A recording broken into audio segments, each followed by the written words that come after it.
All right, Aiden. So, what was your intro to hockey? My father, so he's been the high school coach at Marshall High School for 26 years. He's been the head coach since 1999, and he had a rule if you could walk, you could skate. So ever since I was like 2 years old, I've been playing hockey, and that's where I kind of grew up, and I've always been there. Like today, I was in the rink at 7 a.m. and I just got out of the rink at 1. So that's my life. Is it a New England thing? Is it the culture up there? Or do you think Um, that was just your dad being a I dad and think supportive?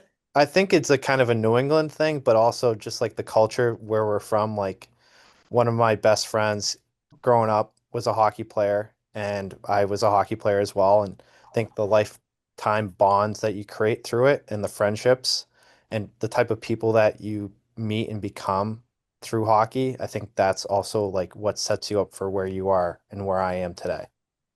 At what point did you realize that you could go and play hockey in college? Probably when I was like 12 years old, like I could see where I was against my peers, but also when I got into high school when I was 14 years old, I could see how I was against older kids, and that was kind of like the first time I was playing against kids 4 or 5 years older than me.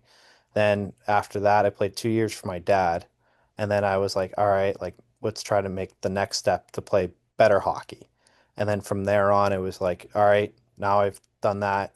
And when I was a junior, I committed to play college, and then I was like, all right, now we got to take the next step to go play junior hockey. And then where I was there, and it was like, all right, I can go play college hockey now. Like you had to make the steps and try to prove yourself at each step along the process. And if you hit that checkpoint and like, all right, I'm good enough here, let's challenge myself somewhere else. Then I was like, all right, there we go.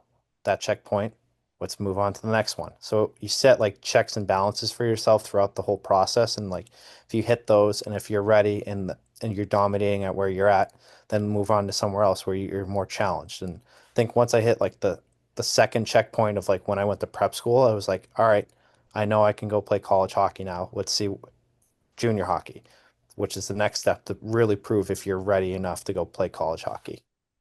Can you explain to those who aren't really familiar with the youth hockey kind of continuum what the culture is if you have NHL potential? Yeah. So it's changed a lot since when I was a kid, but certainly it's like it's a it's your life like at a young age. But what I tell kids is like, don't stick to just playing hockey. Like, make yourself an athlete inside the sport. Go play baseball, go play soccer, go play whatever, like tennis, or go do something else. Wear yourself out. And like what I've always thought of is like what hockey is like every sport combined into one. Like you're using your feet to move, you're using your stick to control the puck. Like you got to be an athlete inside of it. And where I think I've improved is playing all those sports. And what it is now, it's like kids are on the ice every day, every hour of the week. Then they go to the weekends and they play their games. So what I say to the kids is like, don't only do hockey, do other sports to make yourself a better hockey player. And then it'll get you to where you want to be in playing high school hockey, playing college hockey, playing professional hockey. Like everyone thinks it's like hockey, hockey, hockey, hockey. That won't make you the best hockey player because other sports will get you to be a better athlete inside those other sports that you want to be at. So like if you're playing soccer, go play another sport, like go do track and field because that'll make you a better soccer player. If you're a tennis player, go do pickleball, which is the same exact thing, but go do something else so you don't get worn out and it'll make you a better athlete in those sports. But for hockey in particular, like it's just getting your getting active during the summer, do some cool trainings, do different things to keep you fresh and active. And then the season comes, go challenge yourself during the season. That's where I say don't do everything in the summer. Don't go play 7 games on a weekend because then you're worn out and you don't want to do it anymore when it gets to the real season. Yeah, I mean, I talk a lot on this podcast about early sports specialization and how in sports like gymnastics that is effective, but Hmm. in sports where your peak professionally is significantly later, almost a decade later, how playing multiple sports during early childhood development helps that process. Hmm. What sport do you think helps cross-train hockey the most? So I was, but I played soccer and baseball. And where soccer helped me the most was with my feet work. Like you got to be able to move your feet, catch pucks in your feet, kick pucks out to your stick. Like that's your one thing. Baseball, you got to have the hand-eye coordination. Like when I was at playing in a games, I forget where it was exactly. Coach came up to me and said, "Wow, you must play soccer and baseball." I said, "I do." Why? He's like, "Because I can see how you can catch a puck in your feet, get it out to your stick. You can tip pucks, you can collect pucks in the air off of bad passes." Like he saw that and he's like, "I like that as a hockey player. I want you to come and play for me when you're ready." And I ended up playing for that coach. And like he could see how much of an athlete I was outside of the game of hockey. That interests him more than me just as the hockey player itself, because he could see how different I was and how I want to go do different things to make myself a better hockey player than just being on the ice 24/7. So I think different sports, like even like tennis, like I play tennis and pickleball now, I think that also makes me better with my footwork. Like I play golf, like that makes me concentrate more. That gets me away from the rink, gets me outside, but it gets me refreshed in a way. So I think different sports, like you don't have to do soccer and baseball to be a better hockey player. You can do lacrosse. Like different sports can that you like and find interest in can make you better at different sports. Yeah, I think it's easy to say, okay, well, my son loves hockey and wants to be an NHL player. We're just going to put him in all the hockey activities. It doesn't exactly work like that when No, you're looking at playing professionally because you're playing with the 1% of the one yeah. once you It, once you get that good. What was the jump from high school to college recruitment and then college hockey like?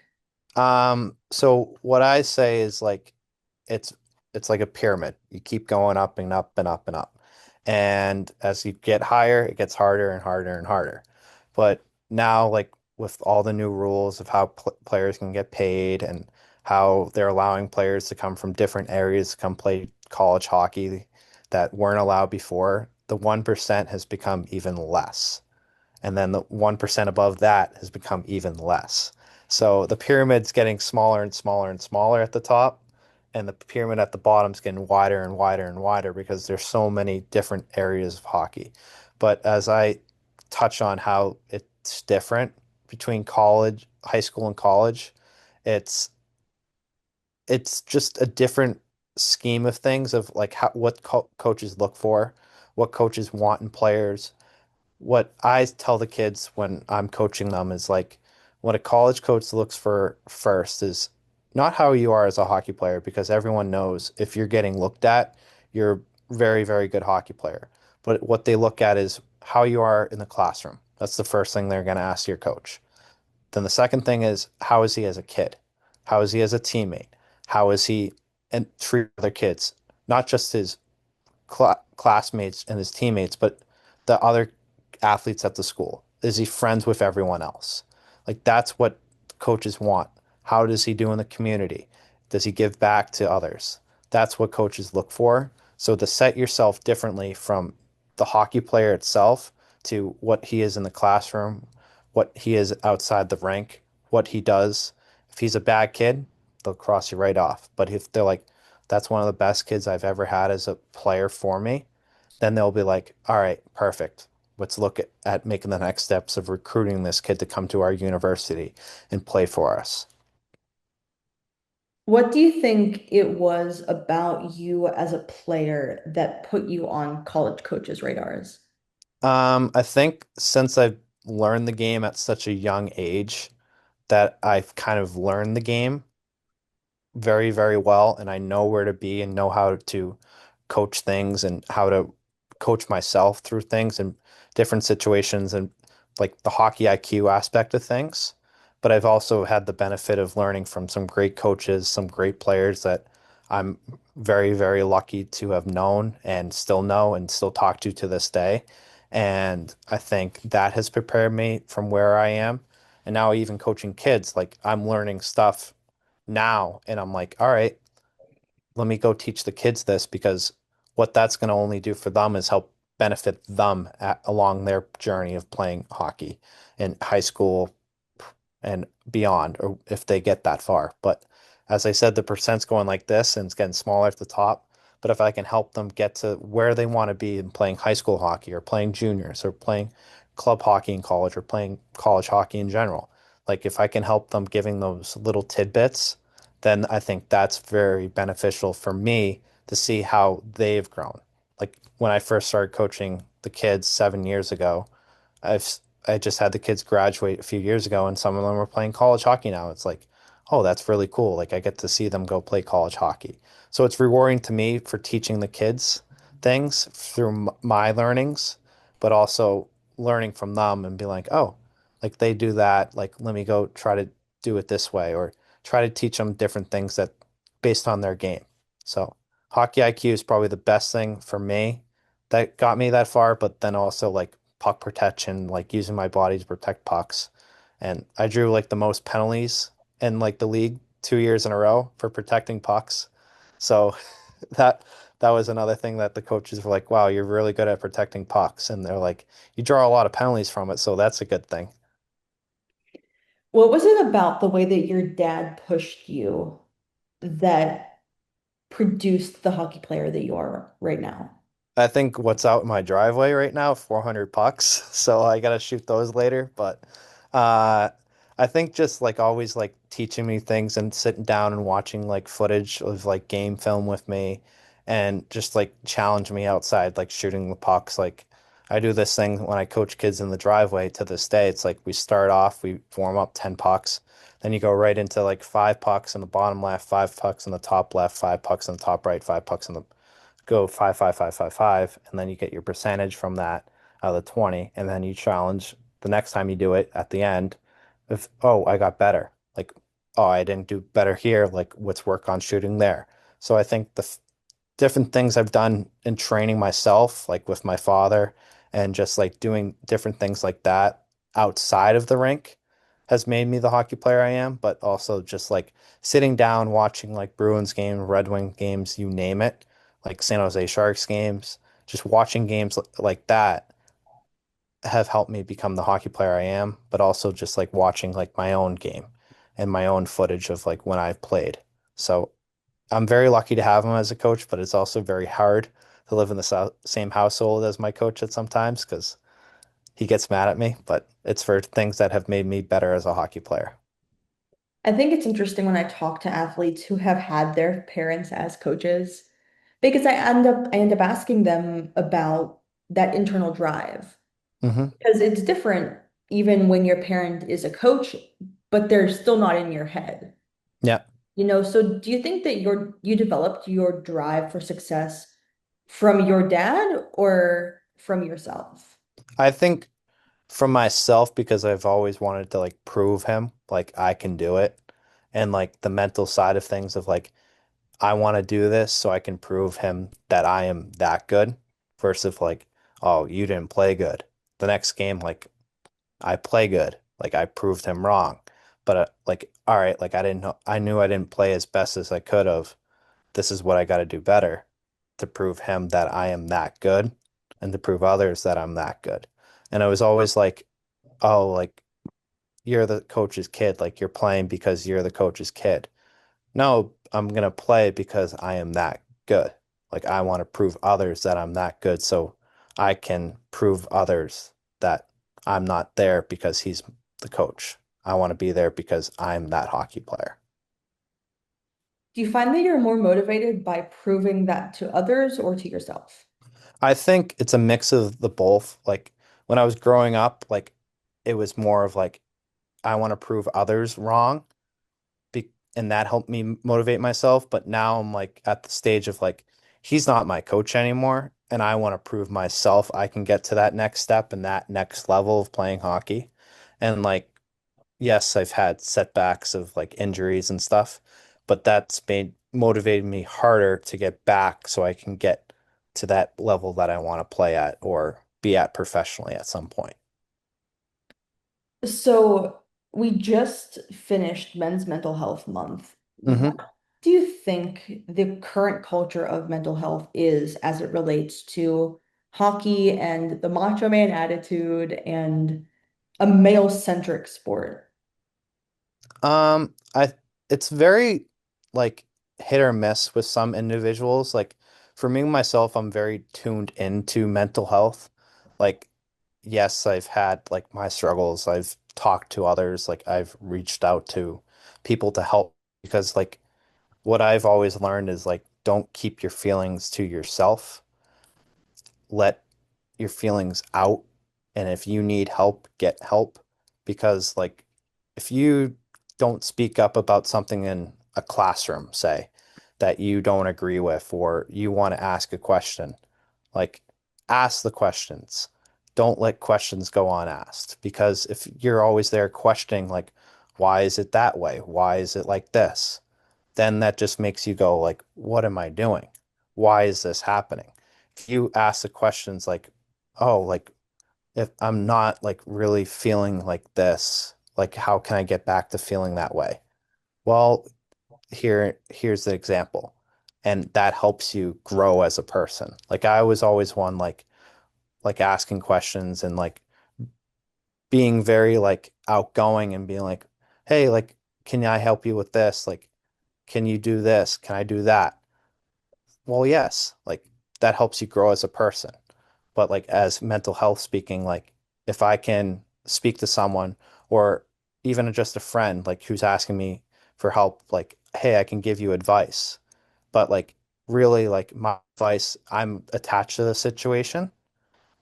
I want you to go talk to someone else who isn't attached to the situation. Like that's what really helps you is like going not just to your parents, but to someone else outside the situation that can help you.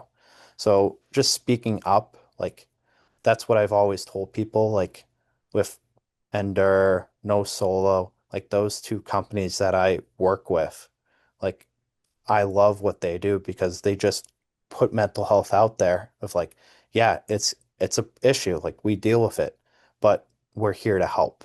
So like those two companies like do a really good job. Like my I've had teammates that have gone to both companies asking for help, getting help through those two companies.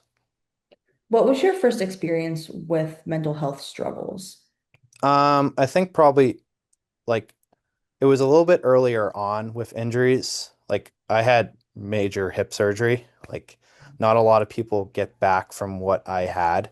And it was just the struggle of getting back from that injury of like, I'm doing everything I can do. I'm doing what I'm supposed to do, but I'm still not there. Why am I not there? And then when you get there, if like I'm feeling good, I'm ready to play, then the coach is like, I don't think you're ready. And I'm like, well, I'm ready.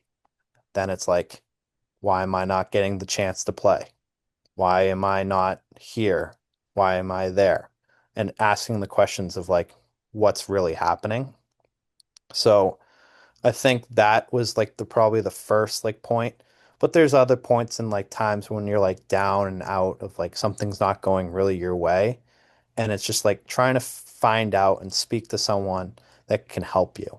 Like keeping stuff internal doesn't make you feel better. Like sitting in your bed talking about it to yourself doesn't make you feel better. Like having a one-on-one conversation with someone that might make you feel better. But if you're talking to a group of people who can give you different perspectives, that might help you more. And like with Endure, the like not knowing who you are and just putting something out there to a group of people that can help you, that's very beneficial to some people. With No Solo trying to help you one on one, that's very good as well. Like getting the help in different ways is different for different people. For me, like I like to talk to people. I like doing one on one, but I also like talking to people. Like I'm very outgoing. But with people, it's different for them. like one-on-one, group of people. It's what you like and what you're comfortable with, or being anonymous. It's very different. So I think mental health, as I've spoken on it, is very important to just let your feelings go. Like you can let everything go because you're trying to get the help that you deserve and the help that you need. When was that hip surgery? Um, I had it on in April of my right before my 22nd birthday. So How I long was ago was 21 that? years old, 3 years ago. So when I was before I turned 22, I had hip surgery. I had two tears in my labrum, cartilage rejuvenation, and hip completely resurfaced at 21. And I played on it for about 3.5 months before it completely gave out. Yeah, Was that a you call or a coaching call? it was the doctors telling me that nothing was wrong and that it was just my hip flexor muscle popping, and they kept shooting me up with like lidocaine, novocaine, whatever it was, so I could play. And I kept playing on it for 3 months, and then I was walking back to the locker room between the second and third period against Air Force, and it completely gave out. Yeah. So I played on it. I injured it right before Thanksgiving on against Cornell. We after after the first period, I went back to the locker room and I was sitting down and I was like, "Ooh, my back and hip are very tight. Like I've never felt this before." So I got on the table, got some work done, played the rest of the game. Scored the only goal that game, so I was happy about that. But we lost, and then we had Thursday off. We had Friday off. We played Sunday, Monday against Bentley, and I couldn't walk after either game. So then I went to the doctor, got looked at. They're like, "Oh, yeah, it's your hip flexor." Shot me up. Played the next weekend. I couldn't walk again, so I took a few weeks off, and then it went on for 3 months until we played Air Force, and then boom. So if it had been up to you, at what point in the pain process would you have stopped playing? Or I would you would have stopped playing? I would have stopped playing if I knew what was completely wrong with me, but I was never told like, yeah, your labrum's torn. Like I was never told like, yeah, your labrum's torn because I and it didn't show up according to the doctor, but I gave it to another doctor at the end of it and they're like, yeah, it was torn. So looking back, like I wish things went differently, but at the same time, like I'm here, I'm still playing hockey. I've done great things in the game of hockey. Like I got the chance to play for Team Ireland, which I've never thought of ever playing for a nation, and I got to do that. I was very lucky to do that. Like, the path I went on, I'm not upset about, but if things were different and like I got to heal a little bit faster, or I was still playing X, Y, and Z at X, Y, and Z, yeah, things would be really cool and really great, but maybe I didn't get to play that for that Team Ireland. I didn't get to host Team Ireland in April. Like things are different, and like I'm very happy where I'm at. Can you talk me through your college hockey experience and the schools that you played for? So when I went into Sacred Heart University, I was a 21-year-old freshman, which I was one of the youngest kids on my team. And I had a kid that was like 26, 27. So I was like, okay, like this is interesting. And so played there. My first game was against Providence University.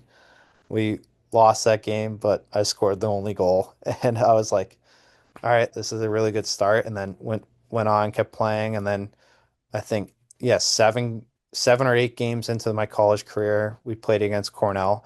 And that was the game I got hurt. And then I played on it for 7 more games through various rehabs and various injuries. And then I rehabbed the whole summer, came back, wasn't really ready to start the season, kept rehabbing, rehabbing, rehabbing. Right after Christmas, I got to play, we played against UNH, and then we played Mercyhurst 3 or 4 days later. And during the first period, a kid pulled my leg, and I re-injured the same leg. And I was like, oh, Jesus, here we go again. Got MRIs, got stuff done, rehabbed it. Never got back in, unfortunately. But then I got to go play in Ireland in Bratislava, Slovakia. And that was a really great experience. Got to prove that I was healthy, got to prove everyone that I was the hockey player that I'm still am today. So I got to go back over there, for Ireland. Then I went to Salve Regina this last year, and I was playing healthy, healthy, healthy again. Kid cross checks me from behind, herniated my L5 disc, and I'm like, here we go again. Thought it was my hip again, but it was my disc in my back. So I had sciatica, everything, like the whole 9 yards was painful. So then now we're still standing here. I have 1 year left of college, but I'm already in the master's program. I'm gonna go back to Salve. In September, I have Team Ireland, the senior team that I play on. We're playing a series in Boston against Boston Fire, Boston Police, Mass State Police, and Buffalo PD. We're playing that in September to raise money for Boston Fire, Boston Police, but also to build rinks in Ireland. Because in Ireland, there are only two rinks on the island itself, and they're both in the north, which is technically not Ireland. And then go to Salve after that, play the year, and then after that, we'll see where I go on and play. Yeah. I mean that's a perfect kind of segue into your time with the Irish ice hockey team. hmm How did you get on their radar in the first place? Um, so when So what kind of set the tone was when I was at Sacred Heart, my roommate was from Japan and he plays for the Japanese ice hockey team. So I was like, okay, like I'm an I'm of Irish ancestry, and what we're very lucky to have is my uncle has a house in Ireland. And so I have residency in Ireland. So I emailed the coach, but I was unable to play because I found out I tore my labrum. In the following year, I reached back out. I say, hey, I'm healthy, like ready to go, ready to play. It's like, awesome. Like, let's have you on the team. So I got on the team and we played in Bratislava, Slovakia. It was actually when got involved in it, my backup goalie at Sacred Heart, he got I got him involved with it and he came over with me. So that was really cool. So we both went over to Slovakia. We played together. We played our first game at like 10 a.m. against Brazil. And I've never been to Slovakia. And I was like, where the hell are we? We flew into Vienna the night before. Our flight was delayed. We got into the hotel at 10 o'clock.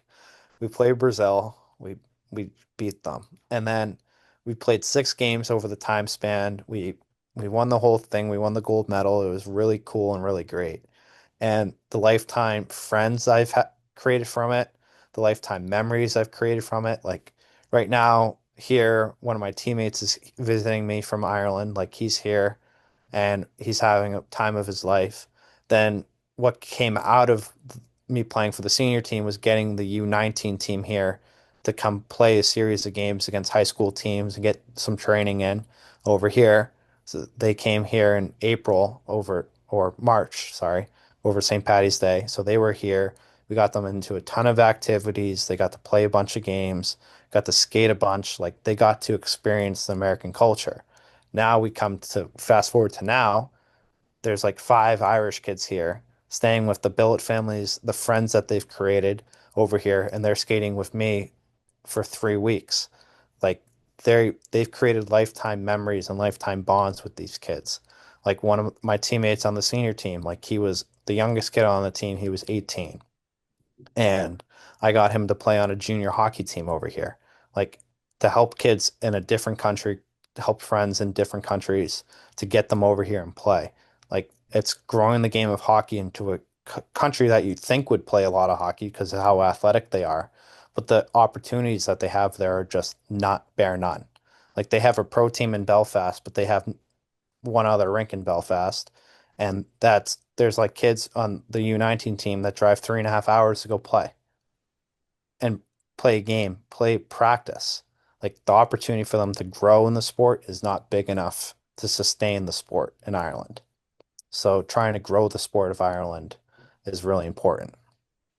So what is the demographic of that Irish senior team and how many of them are actually Americans?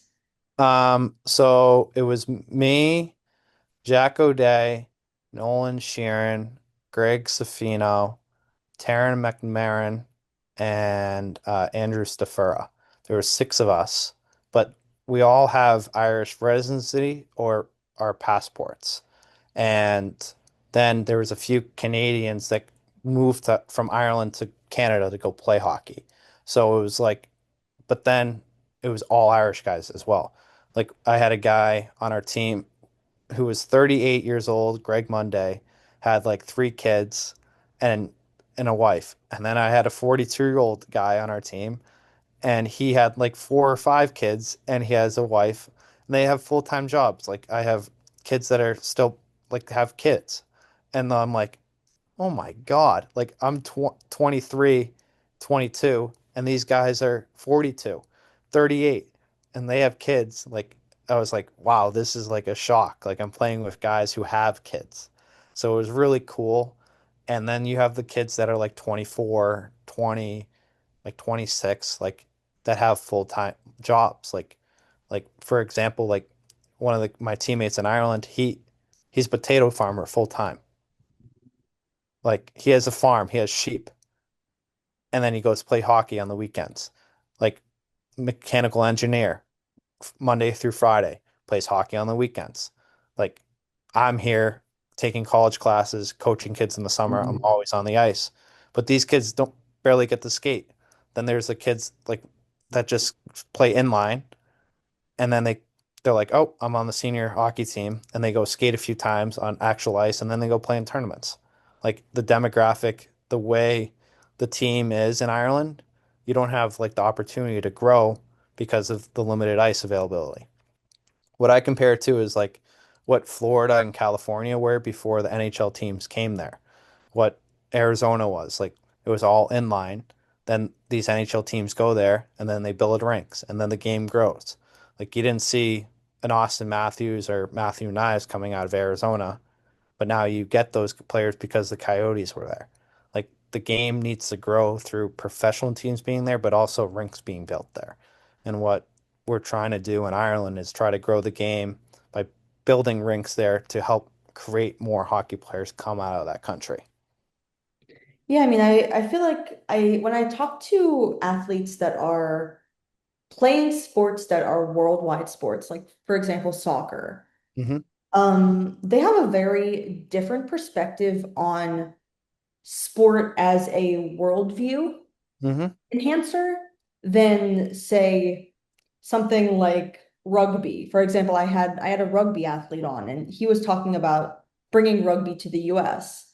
You're talking about flipping that and bringing hockey to a country that is significantly smaller and rather untested. Yes? Yes, exactly. How do you do that? Um, Since the How do you convince Ireland that they need hockey? I think what we did in the World Championships of winning the gold medal, like what Ireland was, like they had a rink and then they lost the rink due to insurance policies and a storm that took it out. And what we need to do is try to get the rink back and try to get it back and running because in Ireland right now there's over 1,000 players that play in the north. Like there's a lot of hockey players, but you compare that to Massachusetts, that's not a lot of hockey players. So what we do is getting rinks built there will create more hockey players. Like you look at when a sport comes here, like pickleball, for example, it'll just go like that. What? Ireland is a very athletic country. So what the numbers were when they had rinks in Dublin, when they had rinks elsewhere in the north, is it was very big. But once rinks were taken away or lost due to storms or lost due to whatever it would have been, the game was big, but then it shrank. But now it's growing again at a very high rate because they see the success that Ireland hockey has and has continued to had over the time span that I've been involved with it and within the last 3 to 4 years. It's growing. Like these kids over here now, like they've skated more times the last week than they've done in the last 5 months in Ireland. The kids on the U19 team have skated more times in America this year than they've skated in Ireland. It's crazy. Like the opportunity to grow the game is such a big opportunity in Ireland. It's like it's crazy to think about of like what it could be and what it is now. It's like, oh, like no way he'll get to that. But you see rinks built here all the time and you see club programs hop up all the time. You're like, wow, like that's the opportunity that it could be in a country, not all, just in a little neighborhood here. It's like very mind blowing of like, wow, like that's where it could get to. So how do you pitch that hockey atmosphere to a baseball player or a track athlete or a soccer player? What I look at is like you look at like the guys and like the camaraderie that you get out of it. Like I think I'm very like biased in saying it. Like what I hear from a lot of older people that are hiring for like their businesses is like I'll hire hockey players before any other sport because of how hardworking they are, how determined they are, and how personable they are. Because what hockey creates for you is just an atmosphere of like hardworking. You got to be determined. You got to stay on track, and then you got to be able to think the game at high speeds. Like that's like what people look for is like hardworking individuals. If you're not hardworking, you're not going to be successful. That's what they look at. Like, oh, he was a Division 1 hockey player. He played college hockey. He played professional hockey. He must be very hardworking and very determined. That's what sets people apart nowadays is like hardworking individuals. Um, so what junior hockey is it's kind of like everyone who wants to go play college hockey comes and plays junior hockey. You don't have to be American, you don't have to be Canadian. For example, like I had kids on my team from Sweden. I had kids from Norway. I had a kid from Belarus. Like he's one of my best friends, like I talk to him all the time. I picked them up from the airport and he just got off the front lines of a riot in Belarus.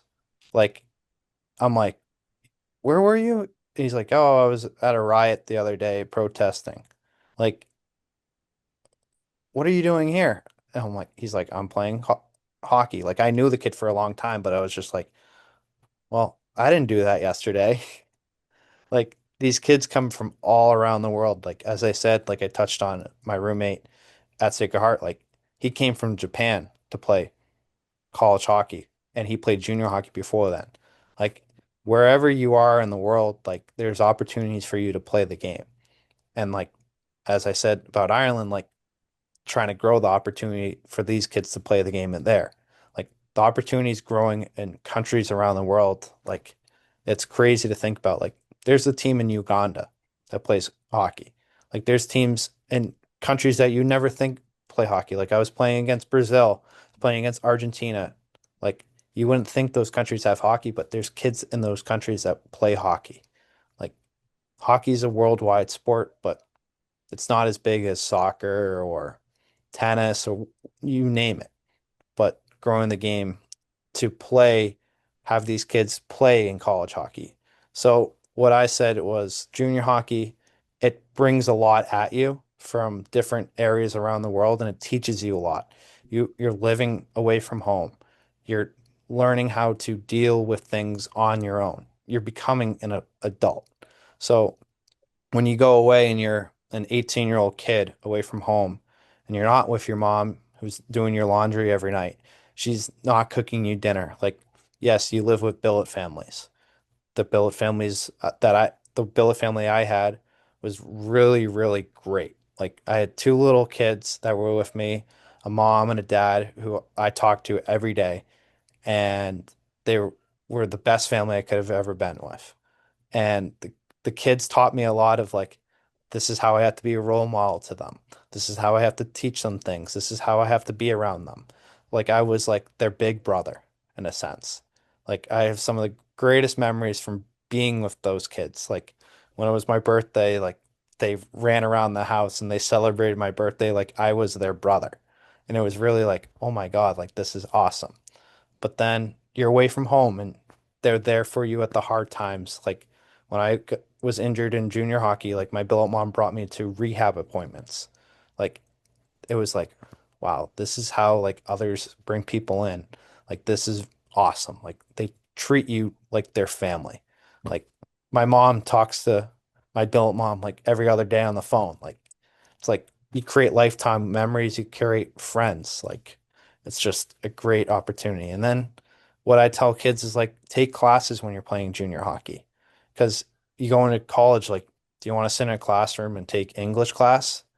No, get ahead of it. Take it online, take it ahead of time. So you go in and get to take the classes that you want to take, like sports management, or you get to take a business class of some sorts. Like go take an analytics class. Go take something that you want to take. Like instead of like sitting there taking a history class or whatever it may be. Do you think that the route that you took to get to the professional league is one that a lot of guys take?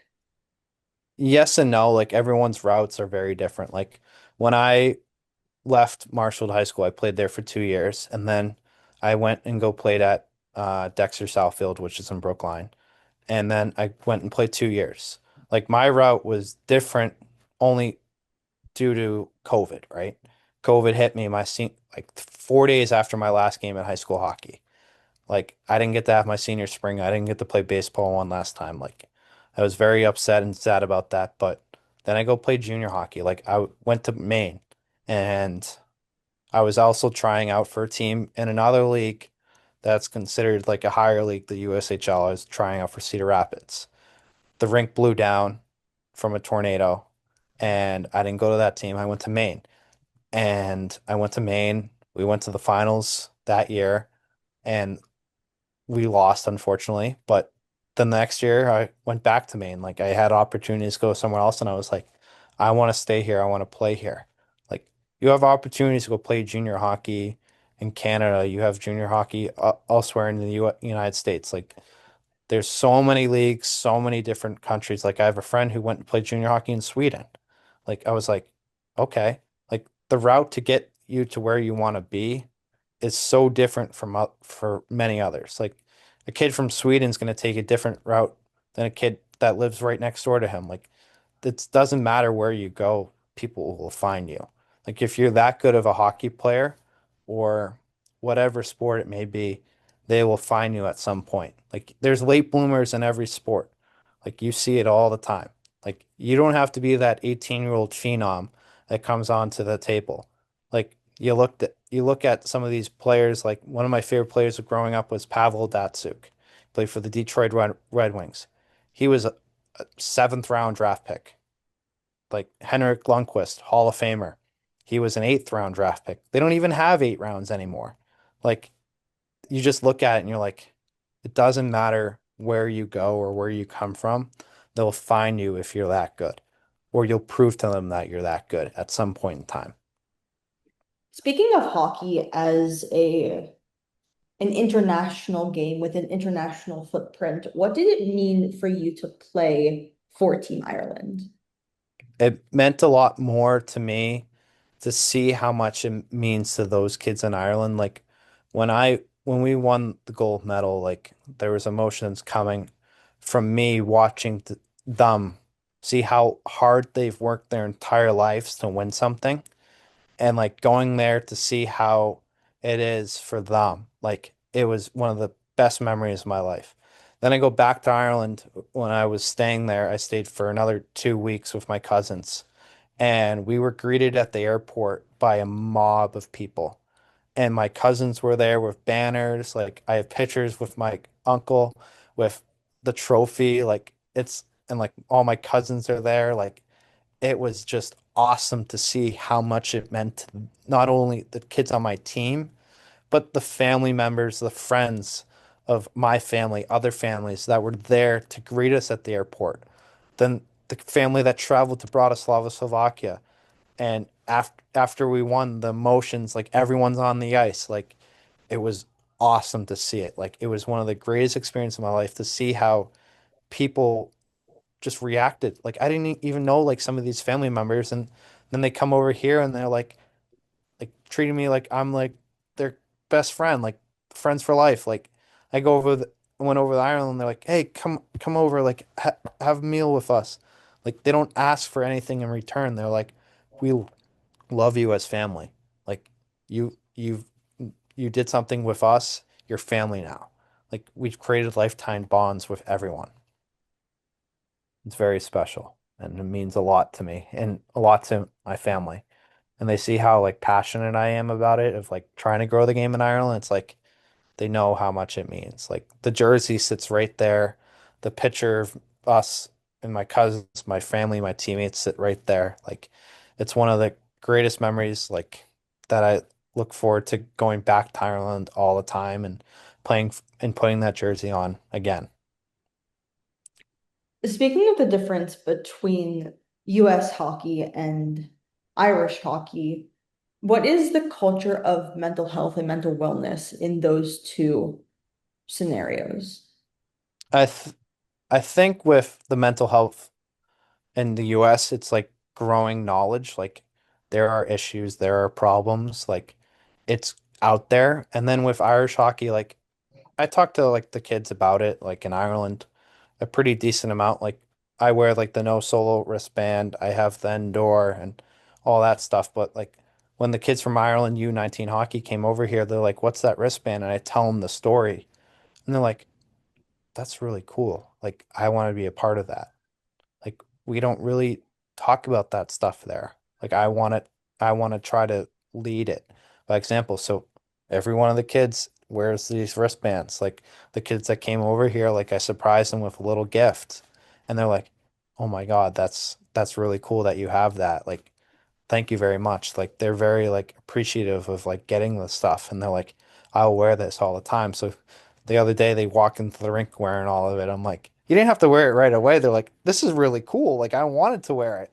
So they're like, they're trying to grow the knowledge of like different brands here. Like there's so many brands for mental health awareness, but wearing something every day so people see it and then they ask you questions about it, they're like, oh, then they think about their own mental health. And that's like creating knowledge, not just only here, but wearing something every day. They're like, oh, I got to think about that a little bit more.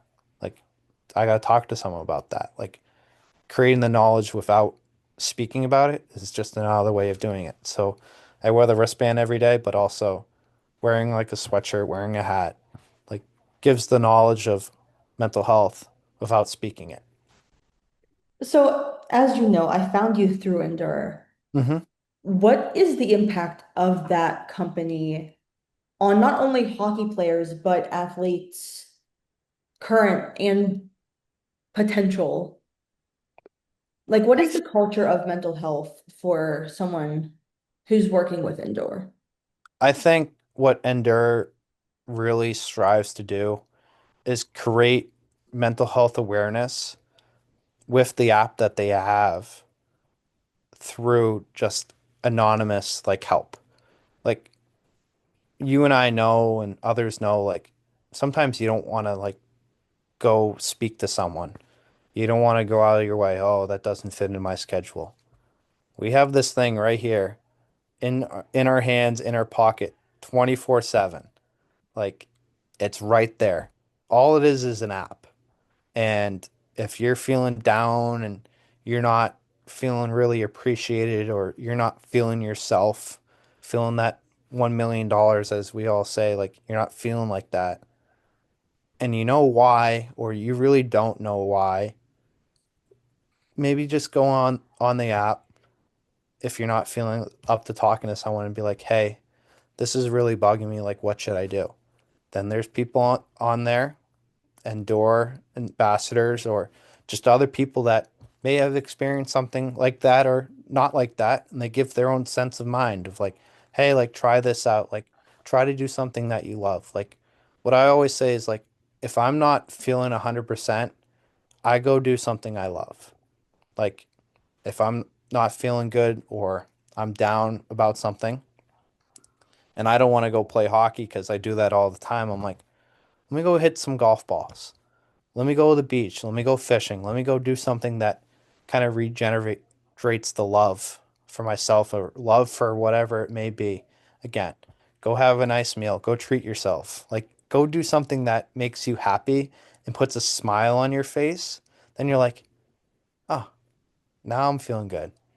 Or you just go on there and you read what people have to say about certain things. You don't even have to say it. Like, oh, like whatever said something about like going through this, and you're like, huh, I kind of went through something like that, and like that resonates with me. This is how they're getting through it. Like the advice that people give, and then you can read it. It's like, wow, like this is very open and like very helpful.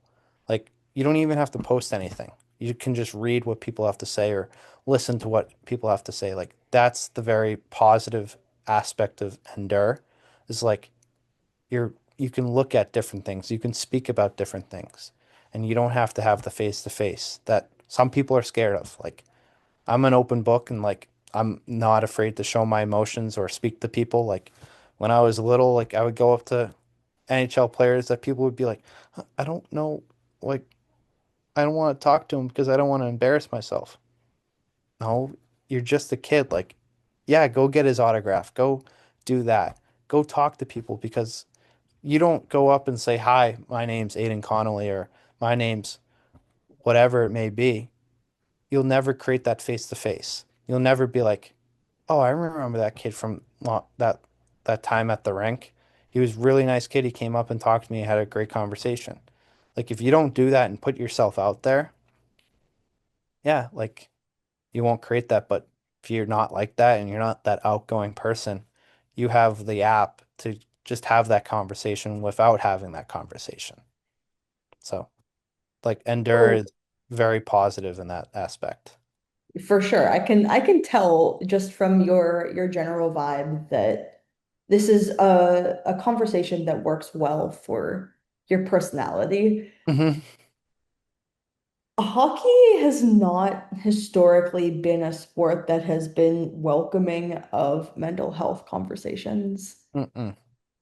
Do you think that there is still significant work to be done? Yes, 100%. Like what I think Salve does a really good job at is every year they have a mental health awareness game. Like I really think the NHL should involve that. Like use like the NHL and other leagues around the world, like there are guys who deal with a lot of issues. Like it's a professional sport. Same with the NFL, same with the NBA. Like every sport there is professionally, there's a lot of pressure that are put on these guys. There's a lot of pressure put on college athletes. There's a lot of pressure put on any athlete in general, no matter what sport. But different sports handle themselves differently. Like for hockey example, like back a long time ago, like y- you would just go out and blow off steam and do whatever, and then it's not the right thing to do. And you're doing it the wrong way and you're treating your body the wrong way and you're not getting better, but you're doing stuff to cope with it. Like I think the NHL has created a good step and with the player assistance program of getting players the help that they need. But I think they need to like show it more. Like do mental health awareness games, do games like that.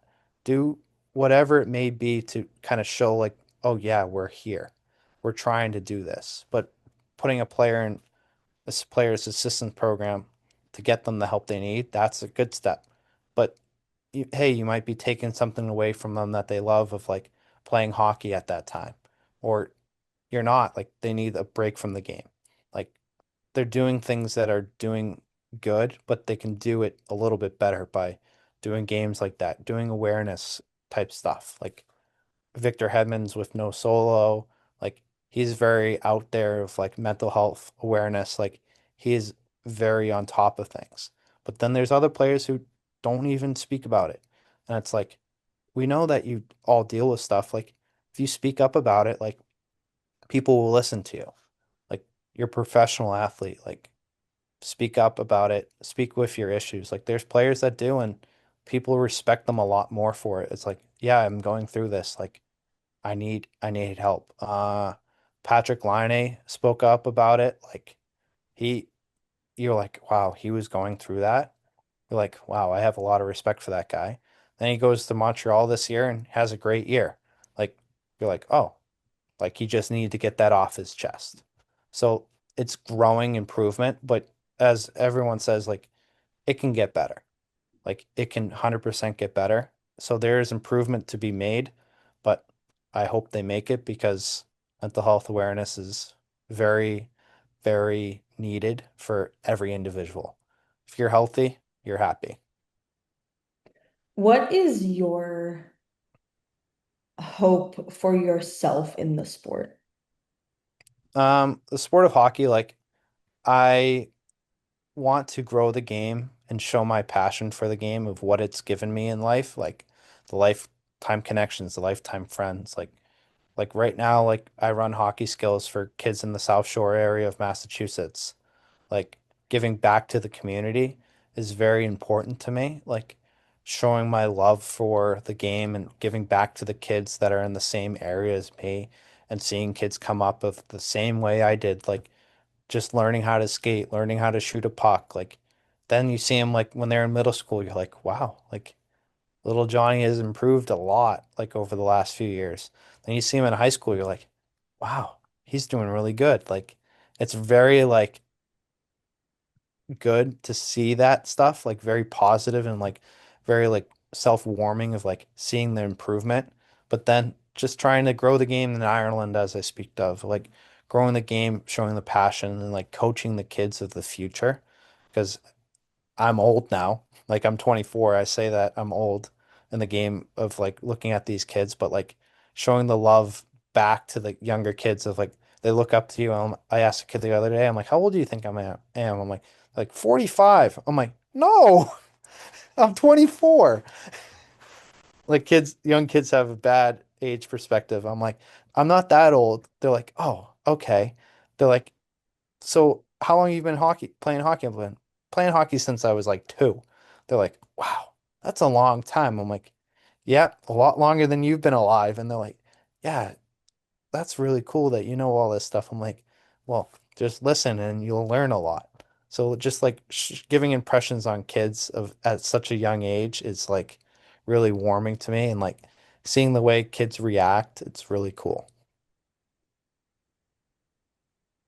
So that is the last line of questioning I had for you. Is there anything that you think that I missed about the advocacy work that you do, your relationship with hockey, hockey in Ireland, college hockey? No, I always say that the floor is yours. My questions are over. If there's anything that you think that I missed, now is your time. Anything you want to promote, the floor is yours. I just think like mental health is the key to your success. Like you can't be successful without being healthy. Like whether that's mentally or physically, like if you're happy and healthy, you'll be successful.